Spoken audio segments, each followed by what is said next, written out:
Okay, welcome back. In this video I wanted to look at some examples of linear equations that are going to be of the forms ax plus b equals c or ax plus b equals cx plus d. And so these two forms are going to cause you to have to do more than two steps in most of your linear equations.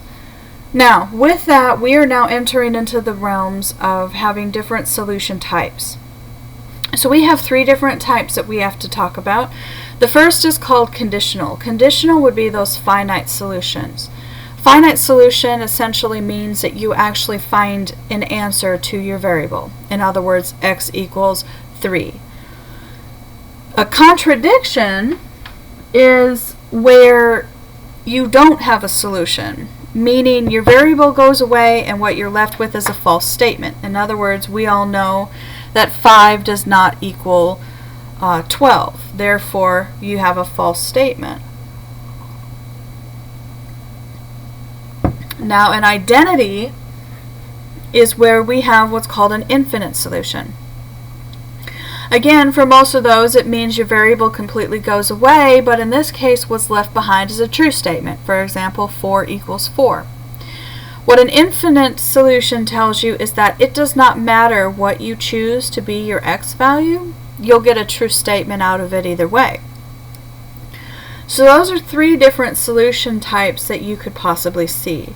So what I wanted to do is I just wanted to do a bunch of linear examples and look at how to actually solve these examples using all of the linear knowledge that you possibly have. Okay.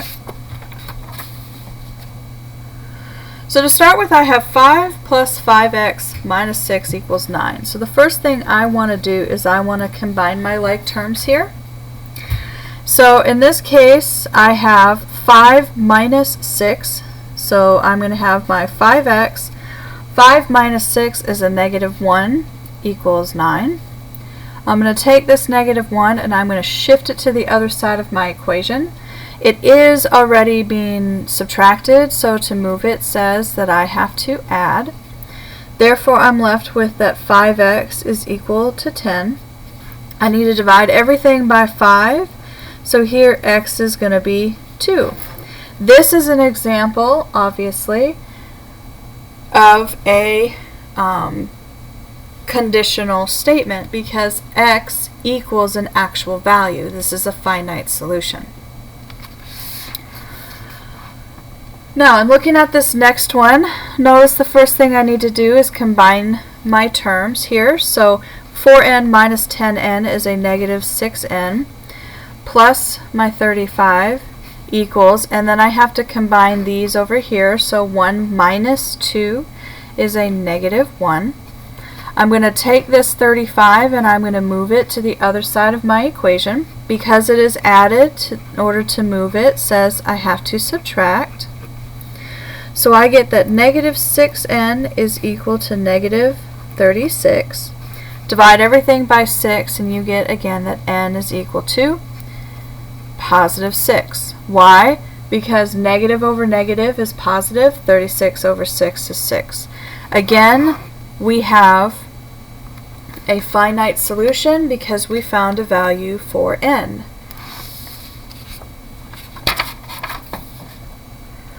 This next one deals with fractions, and there's many ways that you can approach fractions.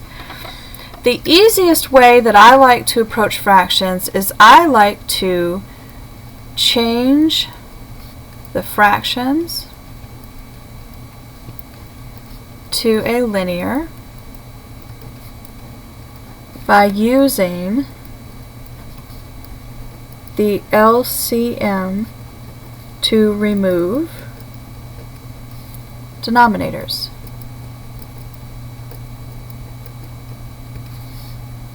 Okay. Now there's many ways that you can find a least common multiple. My favorite method to find a least common multiple is using what's called divide by primes. Divide by primes is simple. It says you take a look at the denominator and you are going to factor it down using primes. So the first thing is when I look at 8, when I want to factor it into its pieces, I know I have 2 and 4. Now 2 is a prime number but 4 is not, so you have to go again. 4 becomes 2 and 2.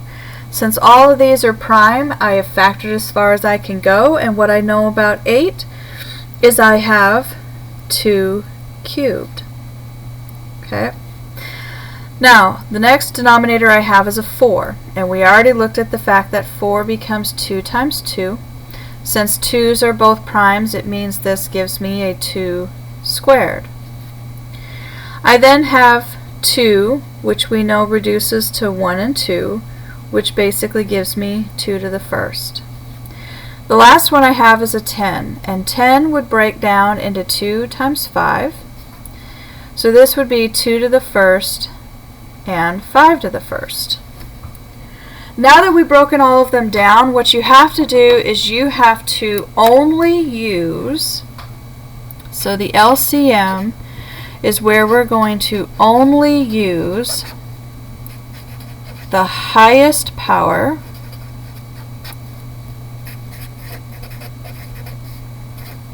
of each different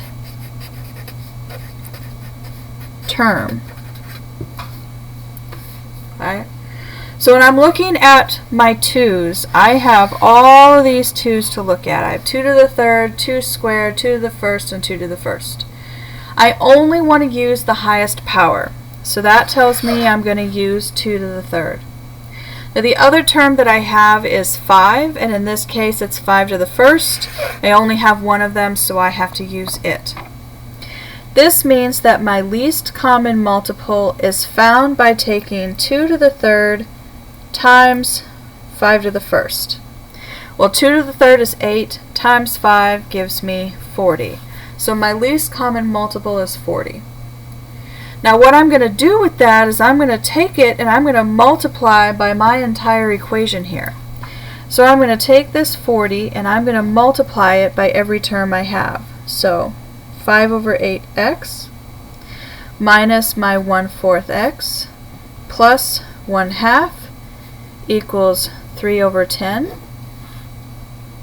And I'm going to multiply each term by 40, and what that's going to do is that is ultimately going to remove my fractions. So 40 over 8 becomes a 5, so this is 5 times my 5x. 40 over 4 becomes 10, so this is minus 10x. 40 over 2 becomes 20, so this is plus 20. And 40 over 10 becomes 4, so this is 4 times 3. Notice all of my fractions are gone. So here this is going to be 25x minus 10x plus my 20 is equal to 12. I need to combine my two variables here. So 25 minus 10 gives me a 15x plus my 20 equals 12. I'm going to take this 20 and move it to the other side of my equation. Since it is being added, to move it says I have to subtract. So this is going to be 15x equals negative 8.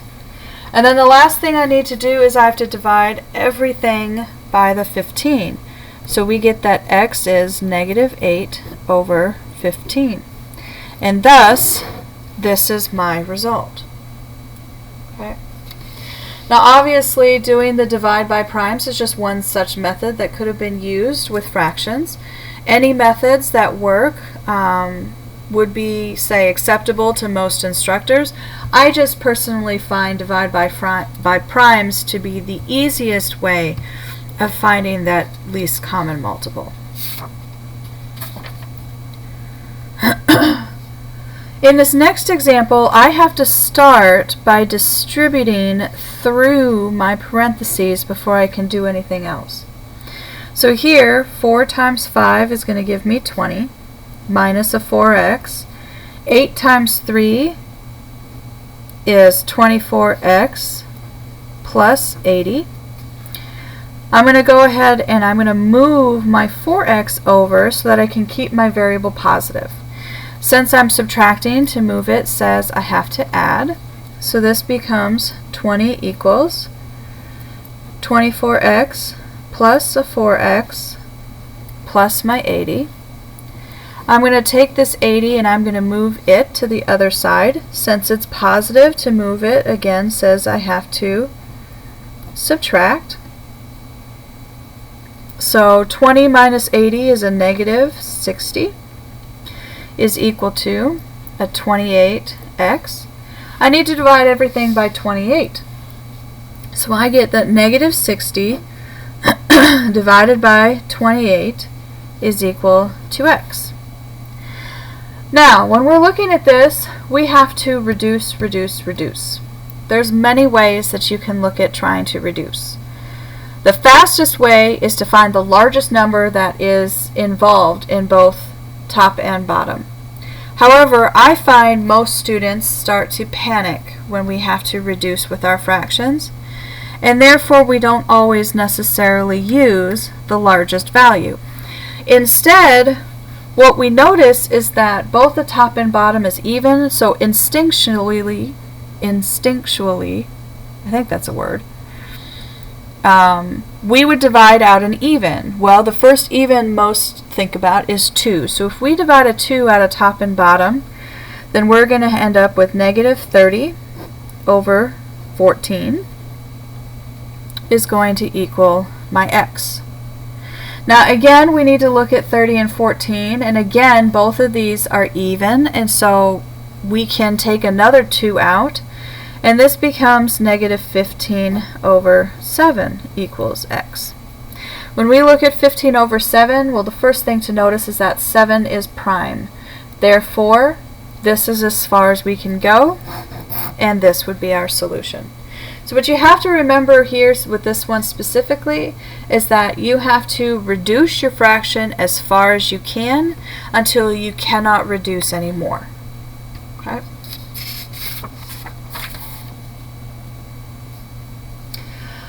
Alright, if we take a look at this one of the things that you can notice is that the negative 2 goes in on both sides, and then again here we have to pull the 6 in.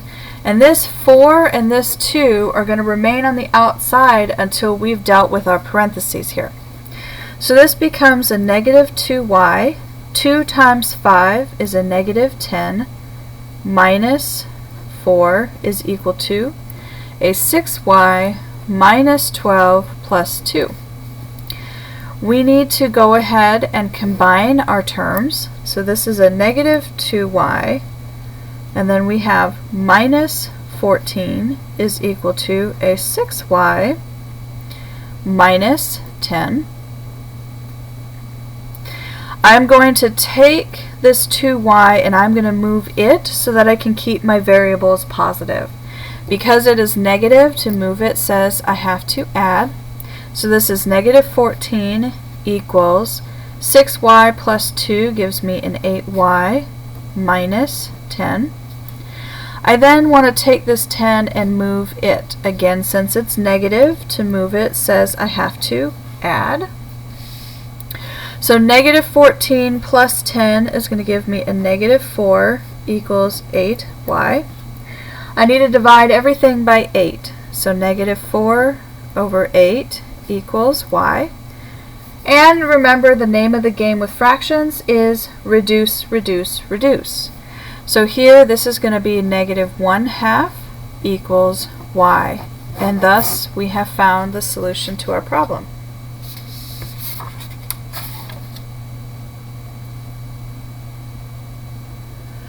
With this one, I would approach it the same way that I did the last fraction, and that I would want to remove the bottom. So I have 2, 5, 10, and 20. So here, what I notice is that my least common multiple in this case is going to be 20. So I want to multiply my entire equation, so this entire equation here, by that 20. So I'm going to take it, 20 times my 3x is going to give me a 60x. 20 over 2 is going to give me 10 remaining. 20 over 5 leaves behind a 4. So this is going to be plus 4 times my negative 2x, and this equals 20 over 10 leaves behind a 2, and then 20 over 20 completely disappears and leaves behind its 7. So I need to work on combining my terms. So here I have 60x plus my 10x minus 8x equals my 2x plus 7. Here I have to use order of operations, which says you have to move left to right and add or subtract whichever comes first.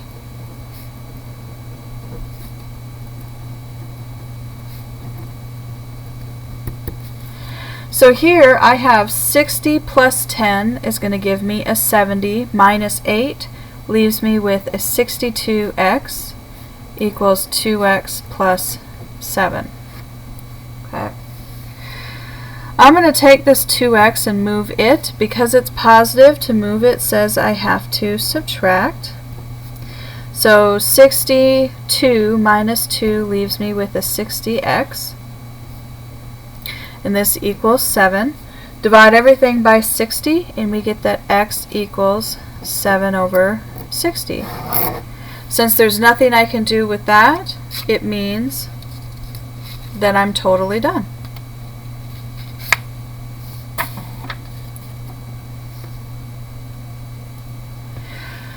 Alright, if you notice this left-hand side, there is absolutely nothing I can do, but on this right-hand side I can distribute.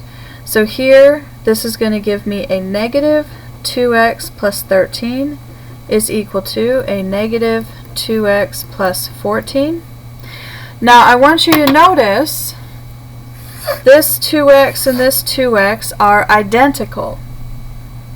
So it does not matter which one you subtract. If I say take this one here and move it over, because it is already negative, to move it says I have to add. So what I end up with is negative 2x plus a 2x plus 13 equals 14.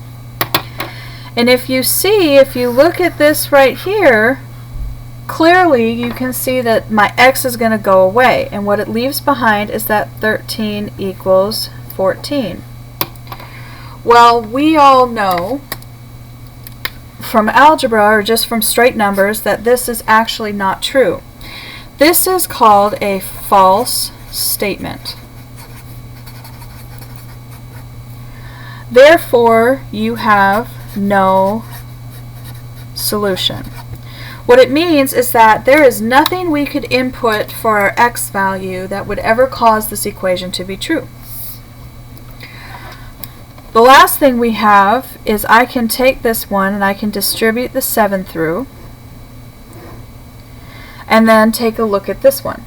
So here I would end up with 7x minus 7 is equal to, here I've got negative 3 times 3 is a negative 9, negative 3 and negative x is a positive 3x plus a 4x.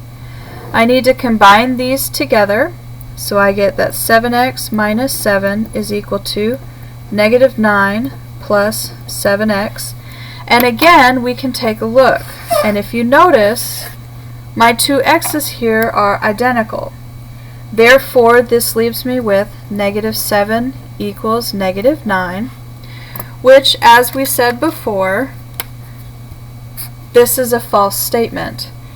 Therefore, we have no solution. Okay. Now, the very last one that I wanted to take a look at is this one. Okay. So here, notice the first thing I need to do, especially on this side, is I need to combine. So 16y plus 23y gives me a 39y minus 3. And then I have to combine my y's as well as combine my terms. So I have 44y minus 5y leaves me with a 39 y. And then I have negative 14 plus 11 gives me negative 3. Again, if we look at just the y's, notice they're the same. So this leaves me with negative 3 equals negative 3. And here, what we know about this one is that this is called a true statement. True statements mean that we have infinite solutions.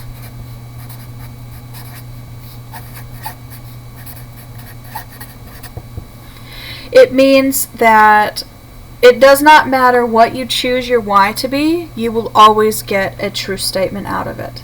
Okay? So that is kind of everything that you need to know about working with linear equations in these forms. If you have any questions, please let me know.